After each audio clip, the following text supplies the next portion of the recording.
Voilà, c'est bon. Voilà, merci. Aujourd'hui, donc, on va traiter l'expression de la densité spectrale d'énergie. De quoi? Évidemment, du corps noir. Donc aujourd'hui, on ne va pas revenir sur voilà, la définition donc, de ce corps noir. C'est une définition qui est admise, ça c'est déjà traité donc, dans le cours magistral. Aujourd'hui, l'objectif, c'est d'établir l'expression de la densité spectrale d'énergie. On va partir de trois choses fondamentalement. Dans un premier temps, nous allons partir de l'allure, de l'évolution du profil expérimental de la densité spectrale d'énergie. Ensuite, aborder la démarche adoptée par Rayleigh et Jeans. Et puis, bien entendu, terminer par l'approche proposée par Max Planck, qui a été donc la bonne approche, qui a permis, voilà donc, à la physique, bien entendu, de rebondir, qui a permis donc d'introduire la notion comment s'appelle, d'énergie discrète, hein, donc ce concept, mais aussi surtout le concept donc de photon introduit donc par Einstein en 1905. Alors pour ça donc, comme je vous l'ai dit, la densité spectrale d'énergie, ça n'a pas été le fruit donc du hasard, hein.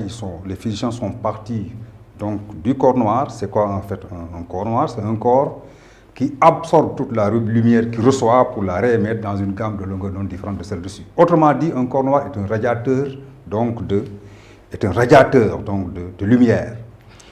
Mais on ne peut pas. Le corps noir dans la réalité en fait n'existe pas. Donc c'est une représentation matérielle que se sont fait les physiciens. Et comme ils avaient un objectif voilà, bien précis, ce corps n'existant pas, voilà donc en réalité, hein, il fallait évidemment trouver un modèle. Donc c'est ce modèle-là qu'ils ont construit en faisant quoi? En considérant qu'un corps noir n'est rien d'autre que un corps noir, donc dans la pratique, n'est rien d'autre que tout corps,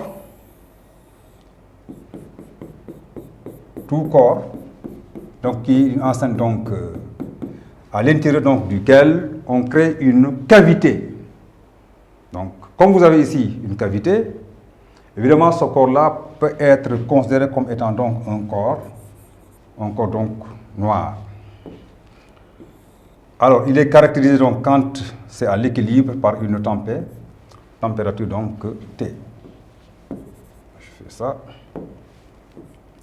Alors, une fois que ceci est fait, donc ce corps ayant une cavité, à l'intérieur de la cavité, nous avons bien entendu un rayonnement électromagnétique. Les physiciens donc s'intéressent, comme je l'ai dit tantôt, à la densité spectrale d'énergie, U de nu et de T. À la densité spectrale d'énergie. Comment faire maintenant pour avoir la densité spectrale d'énergie? Ils se sont dit qu'il faut, dans un premier temps, accéder à l'intensité spectrale d'énergie. Donc, s'ils ont la relation entre U de nu et de T et I de nu et de T, le problème donc serait réglé. Dans ce cas-là, ils se sont dit qu'ils vont avoir l'allure, donc après bien entendu les mesures, l'allure, le profil de la densité spectrale d'énergie, et après, ça devrait leur permettre évidemment de poser les hypothèses de base qui, voilà, pour un bon formalisme donc de la densité spectrale d'énergie. Donc c'est pourquoi ils se sont imaginés, ils se sont dit donc pour n'importe quel corps noir donc, si on considère une surface élémentaire donc ds, il rayonne partout. Donc ce ds là a une surface donc a un vecteur normal donc n. Si ici on fait un tout petit trou ici, de sorte que ce trou ne perturbe pas. Il est fini, ce trou est tellement petit, tellement fin, de sorte qu'il ne perturbe pas le rayonnement électromagnétique à l'intérieur donc de la cavité. Ils y placent donc un détecteur. Un détecteur est placé ici, détecteur. Et donc le rôle du détecteur, c'est donc de mesurer une intensité spectrale I de nu et de T. Alors, donc, au niveau du détecteur, quel est le rayonnement qui va? C'est simplement le rayonnement qui est rayonné par la surface élémentaire de DS. Mais il faut vous rappeler que toute la surface élémentaire DS ne rayonne pas, en fait, n'envoie pas son rayonnement au niveau donc, du détecteur. Donc, seuls vont y parvenir les rayonnements qui vont suivre donc, en fait, donc, ce schéma-là. Donc, de sorte que on peut s'intéresser donc à cette direction, ici donc cet état. Le détecteur est vu à partir donc de DS suivant un angle solide donc d oméga. Donc voilà en fait, le détecteur il est là où il est placé. Voilà, donc l'objectif donc c'est de mesurer U de nu et de T. Pour la mesure donc de I de nu et de T, il faut que ce dispositif expérimental donc l'a fait, il faut nécessairement avoir une relation entre U et I. Alors pour ça, il faut, rappelez-vous que, par définition, U de nu et de T de nu, parce qu'on a dit densité spectrale d'énergie, donc ça sera la quantité d'énergie élémentaire divisée donc par le volume élémentaire dV.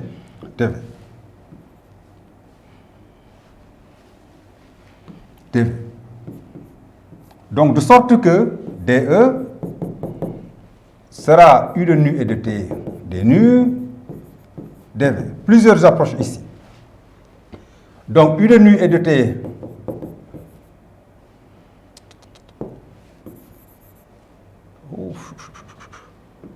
voilà. Donc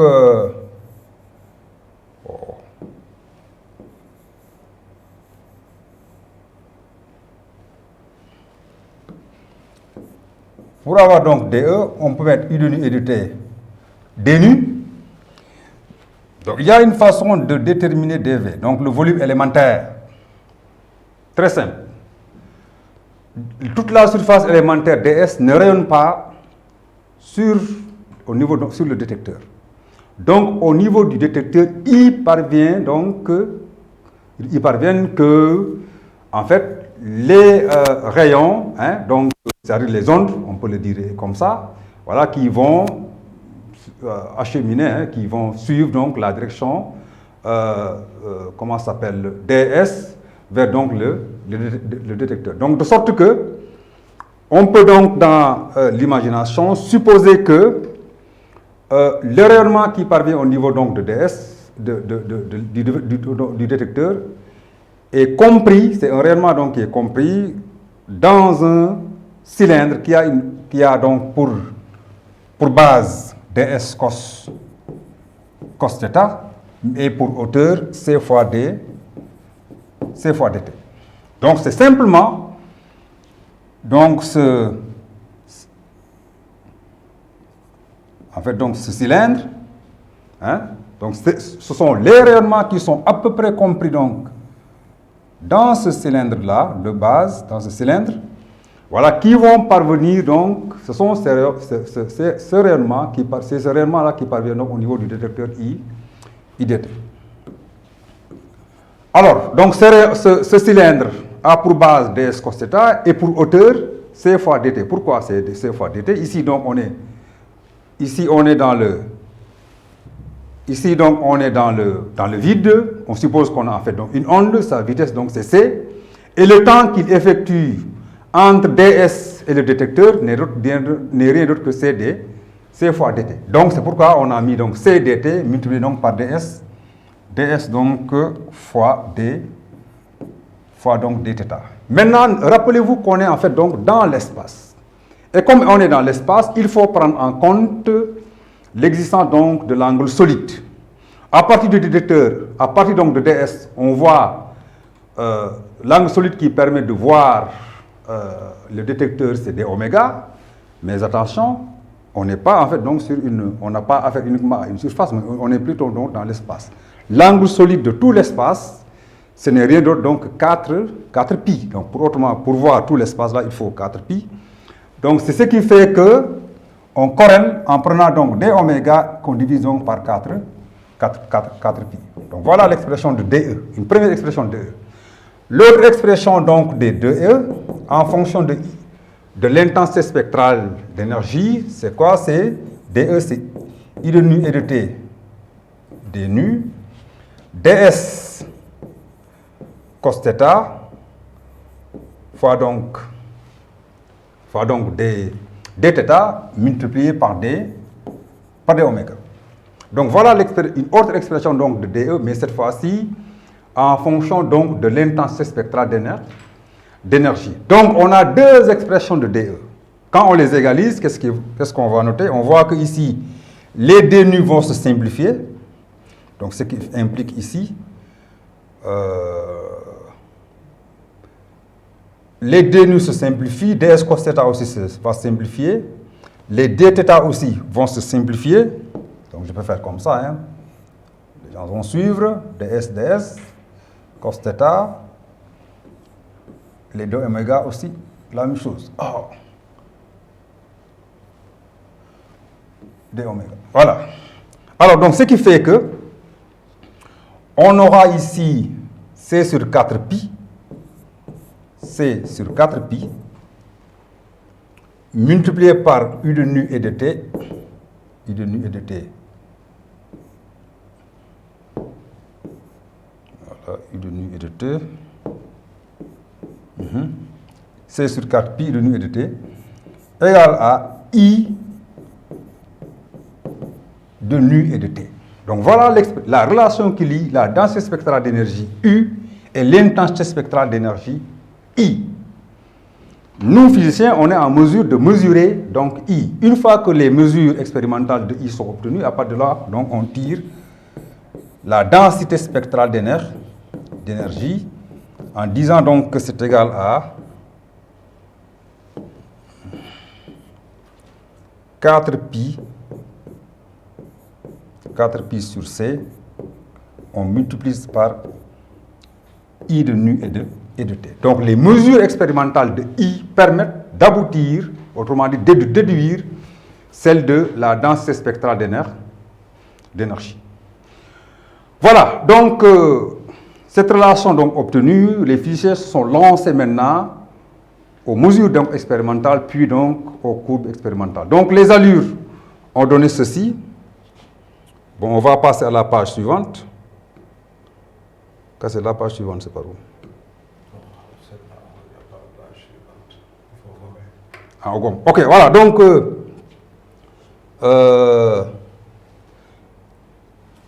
vous allez noter, hein.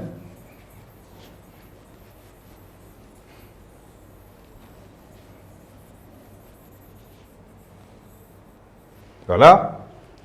Donc, on vient de voir que U de nu et de T, c'est 4pi sur C, I de nu et de T. Donc voilà l'expression. On mesure I et on détermine, et puis on déduit donc la densité spectrale d'énergie. Donc voilà après, à la suite donc de ça, les allures, hein,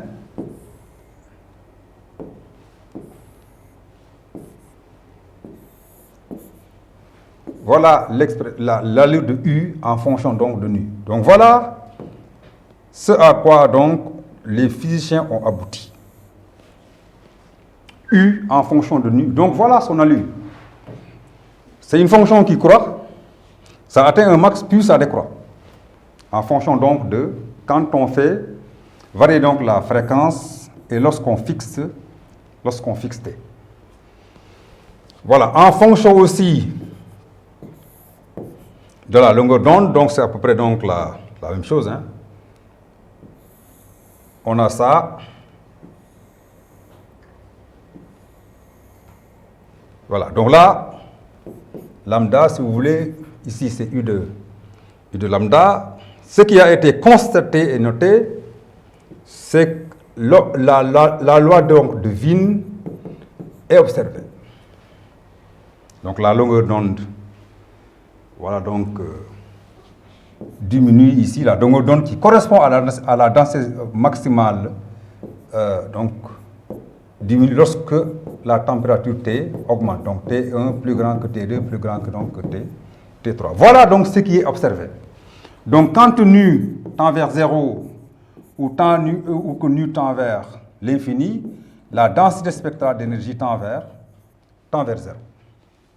En plus de cela aussi, on voit donc que la loi donc, de déplacement de Wien est observée. Donc, loi de Wien observée.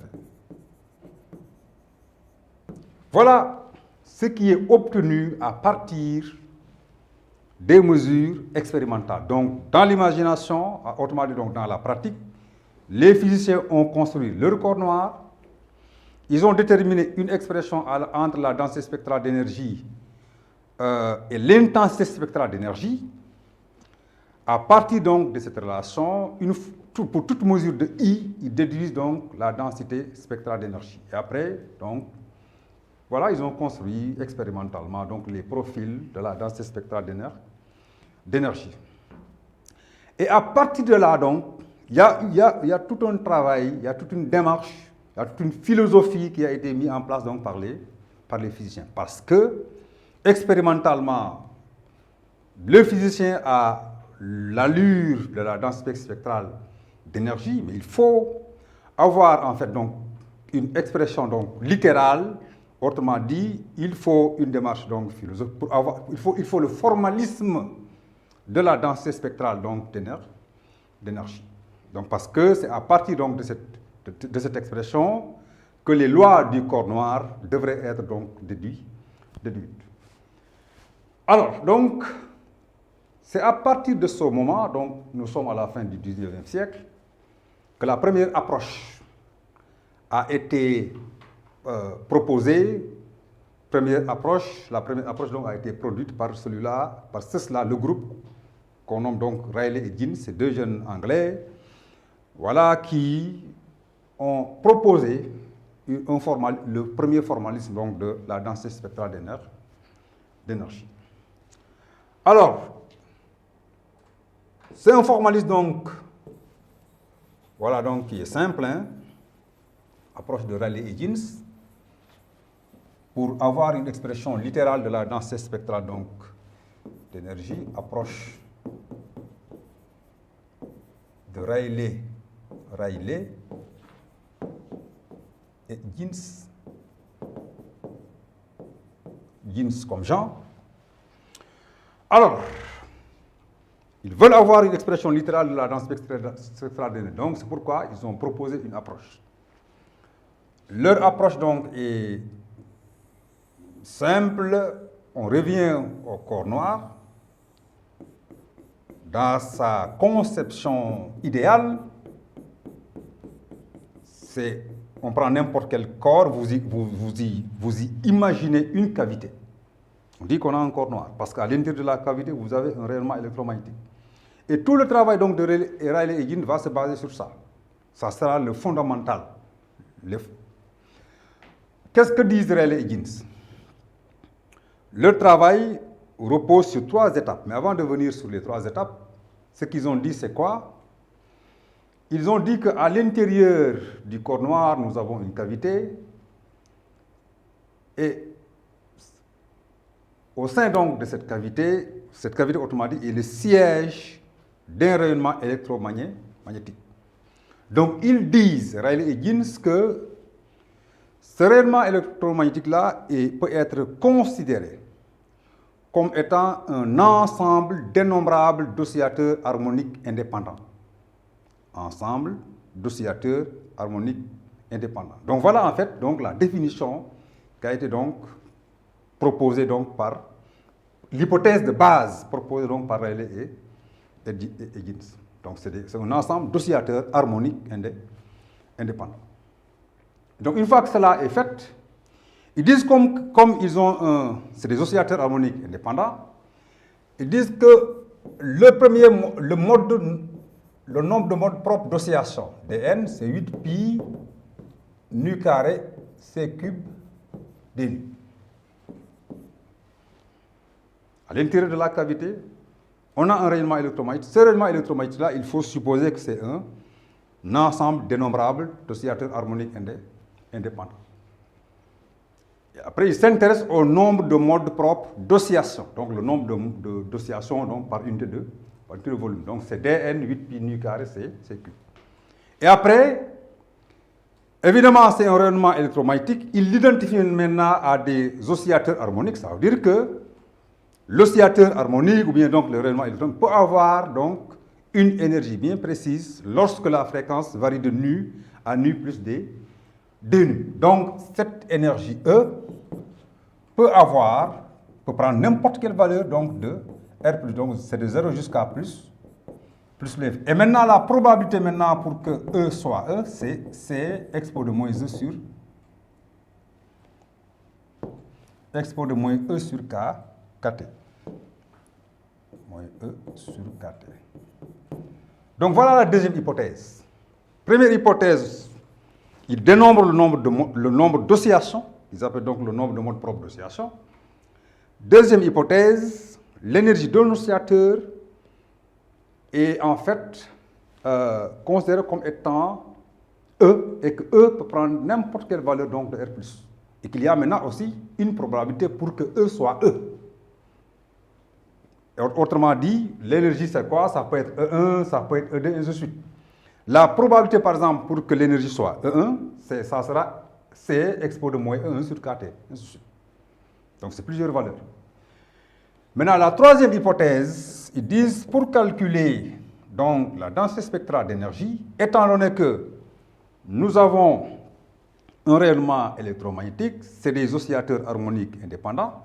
Donc, la densité spectrale d'énergie U de nu et de T, de nu, mais pour l'avoir, on considère le nombre de modes propres d'oscillation multiplié par la valeur moyenne. Voilà, donc ça veut dire que vous avez plusieurs oscillateurs harmoniques, il y a une énergie moyenne.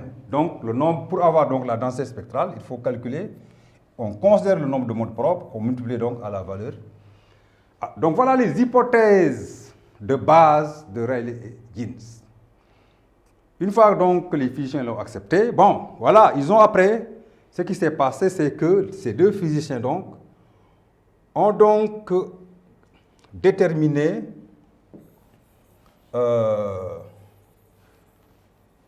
la valeur donc moyenne, hein, donc on calcule donc la valeur moyenne de E.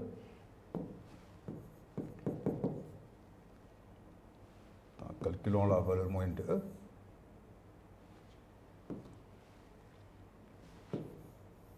Calcul de la valeur moyenne de E.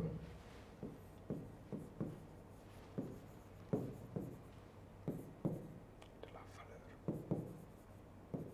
moyenne de E, qu'on appelle moyenne de E. Moyenne de E, c'est quoi par définition? Intégrale de 0 à l'infini, E, P de E divisé par P de E, dE. Donc voilà. Parce que si on a dn, le nombre de modes propres d'oscillation, il suffit simplement d'avoir l'expression de E pour que l'expression de la densité spectrale d'énergie soit déduite. Alors, donc, si on remplace ici, on a intégrale de 0 à... Excusez-moi. Je fais comme ça. P de E, c'était quoi, hein? C'était C expo de moins E sur KT. Donc, si on remplace directement, on aura intégrale de 0 à l'infini, E expo de moins E sur KT dE. Intégrale de 0 à l'infini de expo de moins E sur KT. Moins E sur KT. Voilà. KT dE. Voilà la valeur moyenne donc de E. OK. On continue. Donc ça peut sauter en attendant. Hein. Voilà, donc je pense que vous avez compris. Alors, ce qu'on va faire ici, on calcule le numérateur et le dénominateur. Ou bien le dénominateur et le numérateur. Hein, puis le numérateur. Donc, calculons d'abord le dénominateur. Donc, intégrale de 0 à l'infini de expo de moins e sur kt dE. La primitive donc de moins e sur kt, c'est quoi? C'est moins kt, ça on fait comme ça, expo de moins e sur kt, on le prend entre 0 et l'infini. Voilà, donc expo de moins l'infini, donc là-bas ça sera donc 0, moins kt moins 1, donc là on a directement kt. Intégrale donc de 0 à l'infini.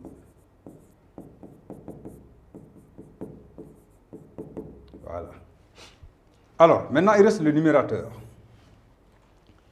Intégrale de 0 à l'infini de e, expo de moins e sur kt dE. On pose u, c'est e, donc u', ça sera 1. Il faut poser que v', c'est expo de moins e sur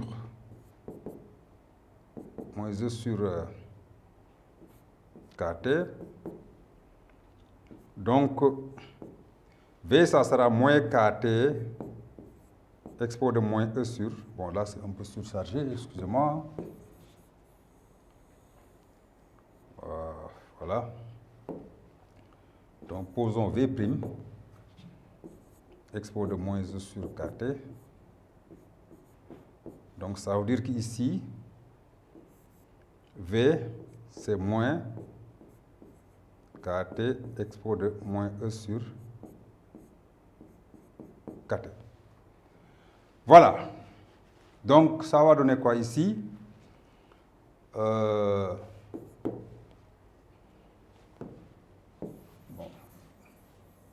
On va reprendre le rapport simplement, pas de problème. Donc, intégrale de 0 à l'infini de e, expo de moins e sur kt dE. On va dire que c'est uv. Donc, c'est moins kte, expo de moins e sur kt. Ça, il faut le prendre entre 0 et l'infini. Maintenant, moins intégrale de 0 donc à l'infini de.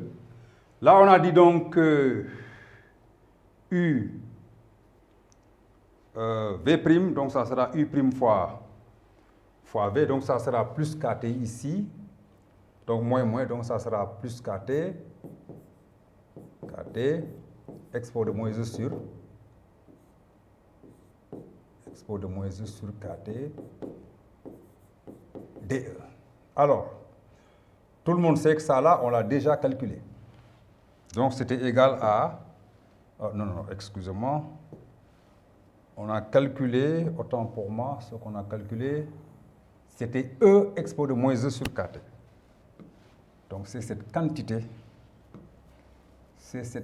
qui est déjà calculée. Donc cette quantité, on l'avait, et c'était égal à k fois t. N'est-ce pas? Bien, on le fait comme ça, pour que ça puisse mieux apparaître. Disons que ça là, c'est 0, plus maintenant kt, intégrale de 0 à l'infini de expo de moins e sur kt dE. Donc cette quantité, celle-là, elle est déjà connue et c'est kt. Donc ce qui fait que 0 à l'infini, e moins e sur kt dE est égal donc à kt au carré. Voilà, donc ce qui fait que la moyenne de E, donc la valeur moyenne de E, oui, donc la valeur moyenne de E, c'est kt au carré divisé donc par kt. Donc la valeur moyenne de E n'est rien d'autre que kt. Alors dans ce cas, comme on a la valeur moyenne de E, on peut revenir maintenant à l'expression de la densité spectrale d'énergie. Alors, pour rappel, or, U de nu et de T de nu, c'est quoi? C'était dN fois la valeur moyenne de E. Donc, U de nu et de T de nu, c'est 8pi, nu carré, C cube, d nu multiplié ici par K, par KT. Donc, U de nu et de T, c'est quoi? Ça sera 8 pi KT CO cube fois nu au K. Donc, voilà l'expression de la densité spectrale qui a été toute proposée par Rayleigh et Jeans. Autrement dit, Rayleigh et Jeans, leur approche a permis d'aboutir à cette expression. Est-ce que maintenant, voilà, cette expression-là colle avec la réalité physique? Ça, c'est un calcul, donc, évidemment, hypothèse donc, de physique. Le travail mathématique a été fait. Voilà, bon, les physiciens ont abouti à ce résultat-là. Est-ce que ça colle maintenant avec la réalité? On rappelle que l'allure expérimentale, c'était ça. Voilà, donc U en fonction donc de nu. Quand nu, c'est-à-dire quand on est aux extrêmes, à nu, lorsque nu tend vers 0 ou bien nu tend vers plus l'infini, la densité était nulle. Donc, autrement dit, on avait un maximum. Ce qui n'est pas le cas. Quand on voit ici l'expression obtenue par Rayleigh et Jeans, quand nu tend vers 0, évidemment, la densité spectrale d'énergie tend vers 0. Mais par contre, lorsque nu tend vers, ici,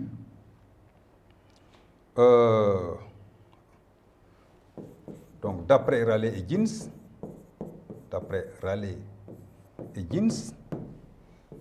quand nu tend vers 0, tout le monde voit que la densité spectrale d'énergie tend vers 0. Mais par contre, quand nu tend vers l'infini, on voit que la densité spectrale d'énergie tend vers l'infini.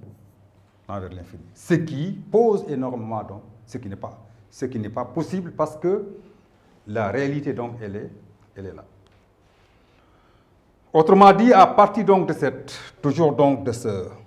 à partir donc de la courbe, alors chacun de vous peut voir que,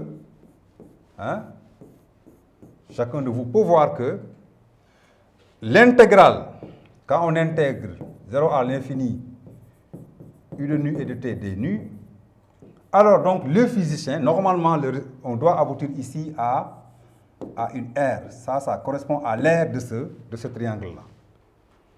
Or,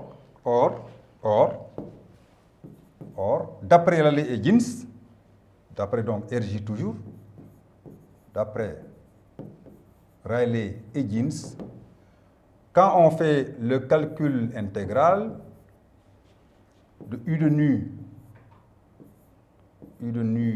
et de T d nu, tout le monde voit que ça tend vers l'infini. Ce qui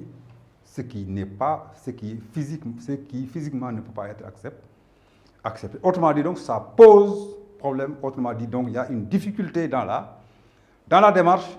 Et c'est ça qui a amené, donc, à l'époque, à la communauté donc, de physiciens de rejeter donc, le travail effectué par Rayleigh et Jeans. Bon, après, la physique a connu, il faut le reconnaître, un moment donc d'impasse. Un moment donc de tourbillon, parce que,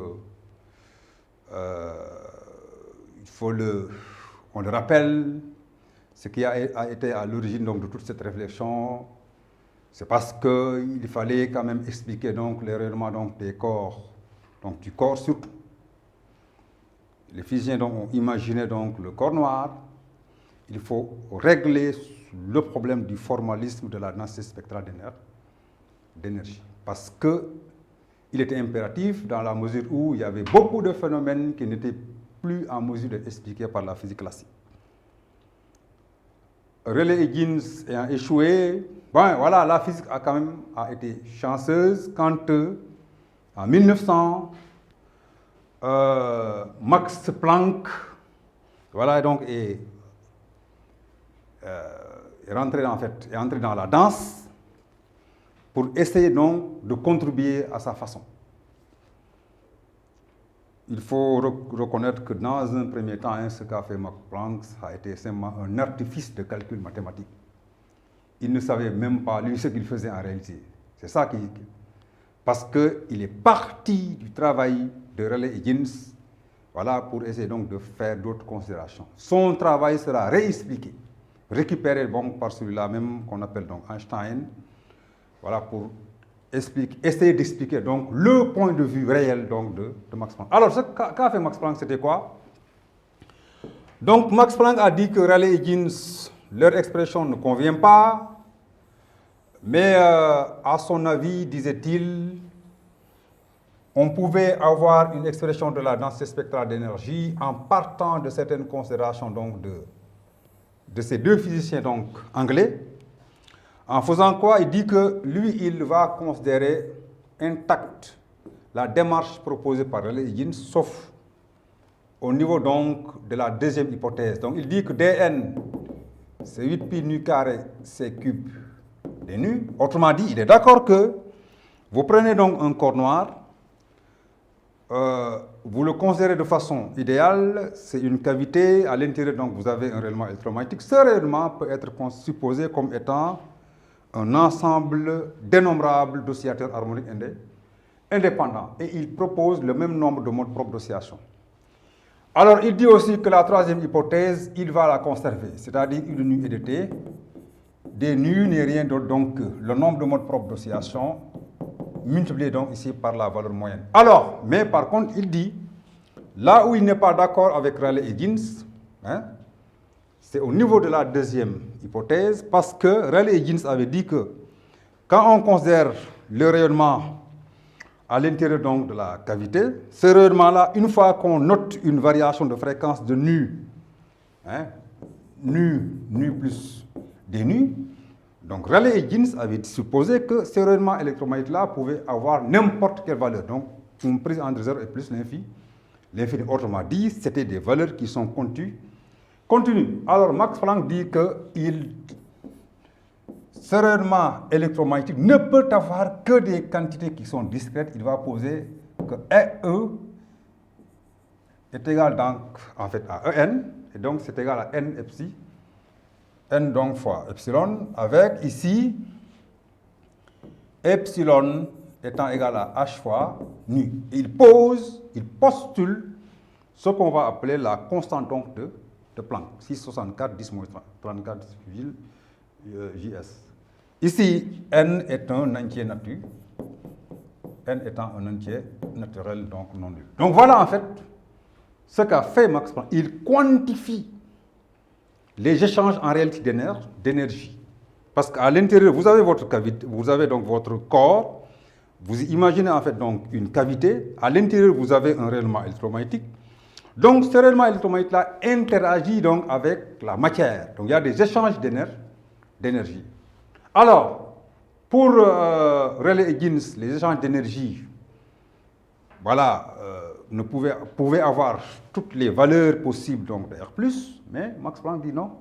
C'est des échanges qui se font donc par portion, par quantité discrète. Donc voilà un peu le grand basculement, parce qu'en réalité, c'est un vrai basculement qui va en fait engendrer le fait que la physique va prendre d'autres bons. Alors, donc voilà son hypothèse. Est-ce que maintenant c'est bon ou pas? On va essayer donc de voir. Et dans la démarche, il suffit simplement donc de calculer, on peut calculer donc la valeur moyenne de E, et après on essaie de déterminer la densité spectrale d'énergie. C'est très possible. Donc, par définition, dans ce cas, donc mettons ici, calculons la valeur moyenne donc, de En. Alors, valeur moyenne de En, c'est quoi? Par définition, ça sera égal à la somme, on somme jusqu'à plus l'infini de En, P de En. Somme N égale à 0 jusqu'à P de En.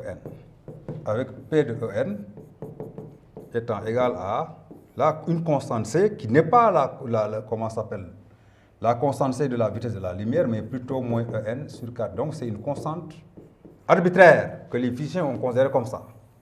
Évidemment, qui dépend des conditions expérimentales.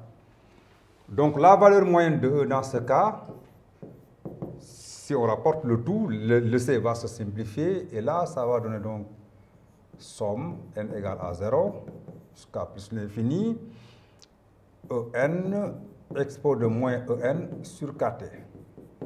Ici, somme n égale à 0, expo de moins En sur K sur Kt.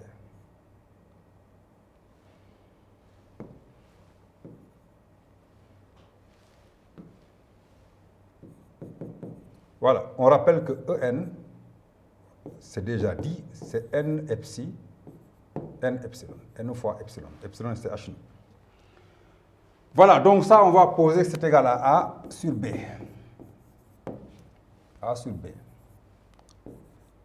A, c'est somme En, expo de moins En sur Kt, et B, c'est somme expo de moins En sur Kt. Voilà, on va essayer donc de calculer rapidement. Et là, tout le monde verra que la démarche adoptée par Max Planck a été la bonne. Et c'est ça qui va permettre donc d'avoir en fait, les lois du corps noir. Alors, pour avoir B, c'est simple. Si on développe, tout le monde voit que c'est expo de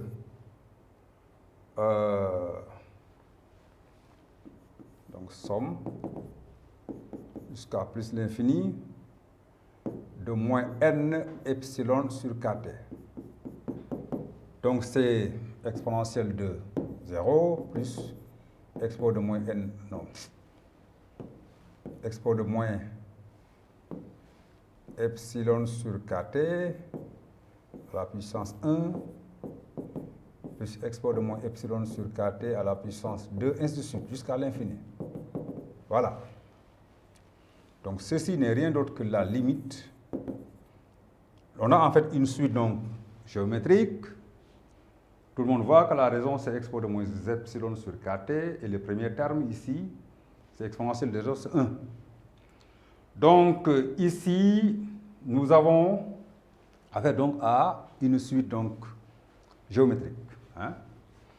Donc on calcule simplement, quand on somme de 0 jusqu'à l'infini, là on calcule simplement la limite donc, de la somme des n plus 1 termes de cette suite géométrique-là. Donc c'est la limite lorsque n tend vers plus l'infini de 1 moins la raison, on va dire expo de moins epsilon sur Kt.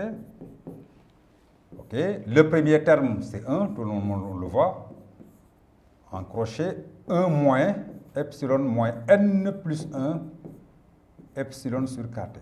Donc voilà. Donc, ce qui fait que ici, limite lorsque n tend plus, ce terme-là, tout le monde voit que ce terme-là va tendre vers 0. Et donc, ça sera, on aura affaire ici à 1 sur 1 moins expo de moins epsilon sur K sur Kt. Donc, on peut dire que c'est epsilon, exponentielle de epsilon sur Kt, exponentielle de epsilon sur Kt. Donc voilà l'expression de B. Voilà, une fois qu'on a B, on peut, voilà rapidement, tirer donc, voilà A. Hein. On avait dit que En c'est A sur B, donc on a B, on essaie donc de...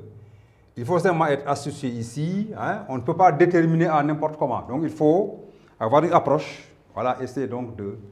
On a B, on essaie donc de déduire... voilà donc A. Voilà, pour ça, on va essayer donc de trouver donc l'argent qu'il faut. Alors A, c'est somme jusqu'à plus l'infini de En, expo de moins En sur Kt. Hein. En sur Kt. OK. Ça donne somme N epsilon, expo de moins N epsilon sur Kt. Donc c'est ça A. Voilà. Donc comment faire ici pour avoir une relation entre A et B? Voilà. Posons x est égal à 1 sur Kt. N'est-ce pas? Alors, quand on pose que x est égal à 1 sur kt, dans ce cas-là, b devient, initialement, hein, si on remonte, somme de 0, lorsqu'on somme de 0 jusqu'à l'infini, exponentielle de moins n sur, ça va devenir exponentielle de moins n epsilon x. Donc voilà b. Tout le monde voit. Donc on prend cette relation, hein, b somme, voilà, b somme donc de b somme de 0 jusqu'à l'infini exponentielle de moins n epsilon sur kt. On suppose que ça c'est n epsilon fois 1 sur kt. Donc c'est ça qui donne donc moins n epsilon sur kt. Donc si on dérive, bon, avant même de dériver, on peut voir que b, autrement dit, hein, parce que ça on aura besoin donc de ça. Donc b sera égal ici à expo de moins epsilon x, si vous voulez, exponentielle de epsilon x.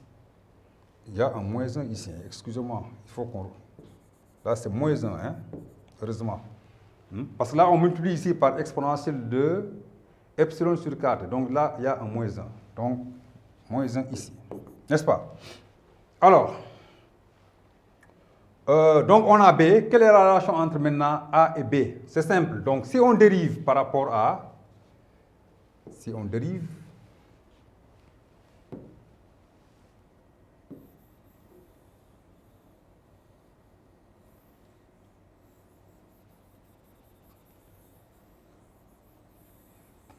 voilà, donc dérivons, on a dit qu'on pose x et 1 sur kt.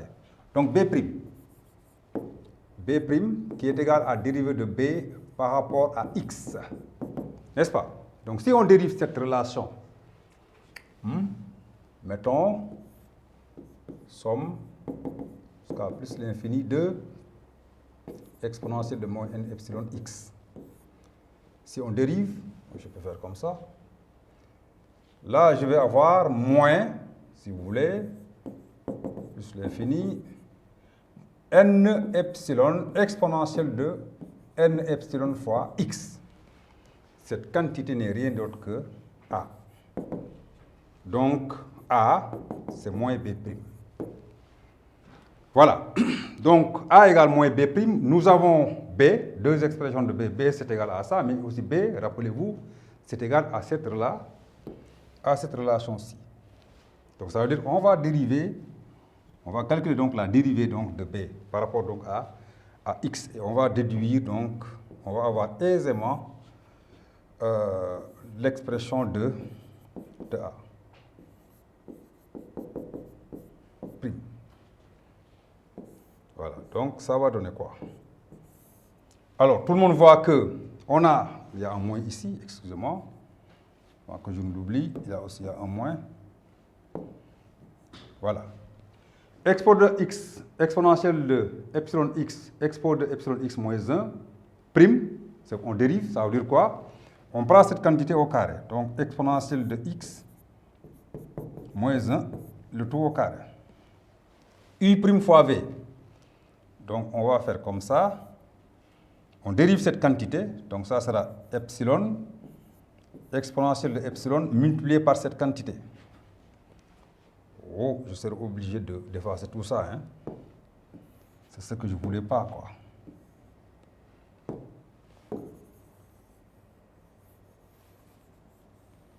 C'est ce que je ne voulais pas. Voilà. Donc, U' fois V, donc exponentielle de expo de x, facteur de exponentielle de x moins 1. Maintenant, moins U'V, ça sera donc cette fois-ci V' fois U. Donc, on dérive cette quantité, ça sera epsilon, exponentielle de epsilon, fois exponentielle de epsilon x. Voilà, tout le monde voit.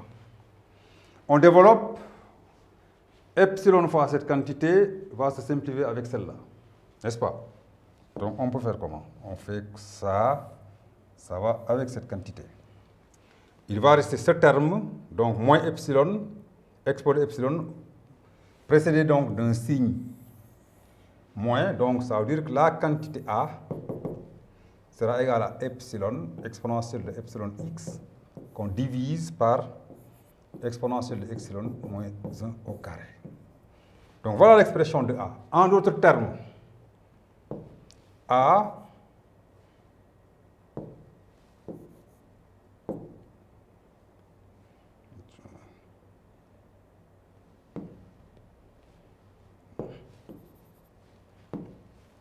en d'autres termes, A c'est égal à epsilon exponentielle de epsilon sur kt. On divise par exponentielle de epsilon sur kt moins 1 le tout au carré. Voilà l'expression donc de A. Or, on avait déjà B. Comme on a B, comme nous avons déjà B,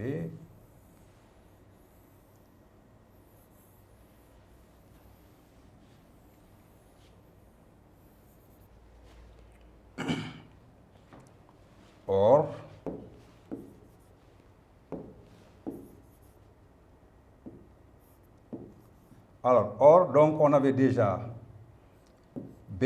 Alors, B, c'est son expression, c'est égal à quoi encore? On l'avait déjà calculé, hein? Je ne l'ai pas en tête. Or, B, donc, c'est exponentielle de kt, expo de epsilon kt moins 1. Donc, la valeur moyenne de E, dans ce cas, sera égale à A sur B. Donc, on va mettre E kt moins 1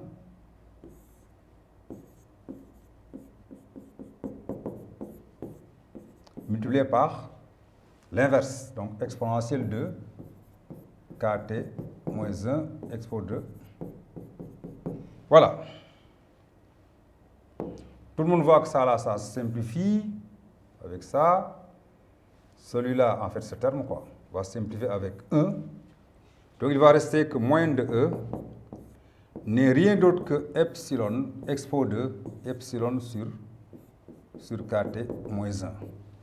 Voilà, donc, l'expression de la valeur moyenne de E dans les considérations donc de Max Planck.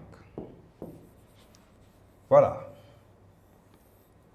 Alors, pour ça, une fois donc ceci est fait, donc la densité spectrale d'énergie, densité spectrale d'énergie, selon Max Planck, va devenir U de nu et de t. Si on considère sa troisième hypothèse, c'est dn, on rappelle ici, moins de E, n'est-ce pas? Dn, tout le monde sait que c'est 8pi nu carré c cube d nu. Moins de E, c'est epsilon. Epsilon, c'est h nu. Expo de h nu kt moins 1. Donc voilà l'expression. Là, c'est mal que c'est d nu ici. Au lieu de nu d, c'est d nu, comme ça. Alors donc voilà l'expression. U de nu ne sera rien d'autre que 8pi h nu cube c cube expo de h nu sur kt moins 1. Donc voilà la précieuse expression à laquelle a abouti donc la démarche de Max Planck, démarche basée sur la quantification des échanges d'énergie entre la matière et le rayonnement. Est-ce que cette expression colle avec la réalité? On va voir. Alors pour ça, rappelez-vous que l'allure expérimentale, c'était que aux extrêmes, la densité spectrale d'énergie tendait vers 0. Il y avait aussi au maximum. Alors, quand on regarde de plus près maintenant l'expression proposée par Max Planck, tout le monde voit que tout le monde est d'accord que U de nu et de t est une quantité qui est positive. Donc ça, c'est la première chose. C'est une quantité positive. Deuxièmement, maintenant, faisons tendre nu vers l'infini. Alors, quand nu tend vers l'infini, ça veut dire que la densité spectrale d'énergie devient, quand on fait un développement limité, parce qu'on a expo de h nu sur kt qui est très grand devant 1, donc ça veut dire qu'on fait abstraction donc, du 1. Ce terme-là va monter en haut, il va devenir expo de moins h nu sur kt. Donc là, ça sera 8 pi h nu cube c cube expo de moins h nu sur kt. Alors, quand on fait tendre nu vers l'infini, on utilise ici les croissances comparées. Fonction exponentielle, fonction puissance, c'est la fonction exponentielle donc, qui va l'emporter. Et donc, tout le monde voit que cette quantité-là tend vers 0 quand nu tend vers l'infini. Donc, ça, c'est le premier aspect. L'autre aspect, l'autre chose, donc, alors, quand nu tend vers 0, ce qui se passe, c'est que la densité spectrale d'énergie I de nu, ici, là, c'est l'infini, excusez-moi, hein. Là, on est à l'infini. Au niveau du B, là, ce n'est pas en 0, hein, mais plutôt en l'infini. Hein. Ici, c'est bien plus l'infini, n'est-ce pas? Maintenant, quand on est en 0, la densité spectrale d'énergie, quand on est en 0, mais ici 0 pour montrer qu'on est en 0. On est au voisinage donc de 0. Ici, on est au voisinage donc de l'infini. Donc l'infini. La densité spectrale donc d'énergie, on applique ici le développement limité exponentiel de x, c'est 1 plus x. Donc, on va appliquer la même chose. Donc, on va dire que c'est 8 pi h nu cube, c cube. Expo de h nu sur kt.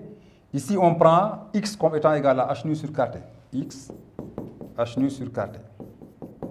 N'est-ce pas? Ce qui veut dire que là, on aura 1 plus h nu sur kt moins 1. Il va rester ici h nu sur kt.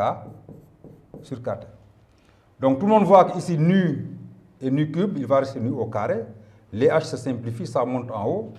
Alors là, ça tend vers 0 lorsque nu tend vers 0. La conclusion, c'est quoi? Il y a un maximum. C'est une quantité positive, il y a un maximum. Ça veut dire que, évidemment, bien entendu, il faut s'attendre à ce que la courbe quoi atteint un max puis décroît. Donc, c'est à partir donc, de là, les physiciens ont conclu que la formule proposée par Max Planck était donc la bonne formule. Et après, donc, ils l'ont admis, ça a été une formule qui a été admise, et ça a servi donc d'établir les lois donc du corps, les lois donc du corps noir. Voilà aujourd'hui pour cette première séance, et après, bien entendu, voilà, donc vont suivre d'autres développements.